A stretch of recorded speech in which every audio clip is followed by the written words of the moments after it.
Alam nyo, dito pala sa Nanyang sulit mag-coffee. Nakakaaliw pa panoorin yung process nila ng paggawa ng coffee. Very meticulous, kaya ma-appreciate mo talaga yung masarap na coffee nila. We ordered the toast set meal for 168 pesos. It comes with a toast of your choice. Yung pinili namin is Kaya Toast, 2 soft-boiled eggs, and yung masarap nila na coffee. O diba, sulit coffee set meal na to. Sa iba, yung 168 mo, coffee pa lang. This one, may masarap pa na Kaya Toast na may big chunk of butter.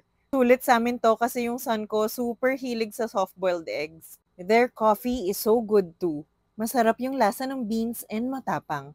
Ito na yung isa sa favorite namin ni hubby na coffee place. Kasi perfect na siya for merienda, busog na busog ka na. We went here nga pala nung Good Friday. Bawal mag-meat kaya naisip namin na sa Nanyang mag-dinner.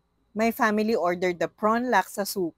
I ordered the fishball noodle soup kasi natakot ako baka hindi magustuhan ng daughter ko. Para exchange na lang kami just in case. But, in the end, nagustuhan niya yung laksa soup. Rich yung coconut soup nito na may konting spice. Malalaki yung prawns and we love the fish cakes. Nagustuhan ko rin tong fishball noodle soup.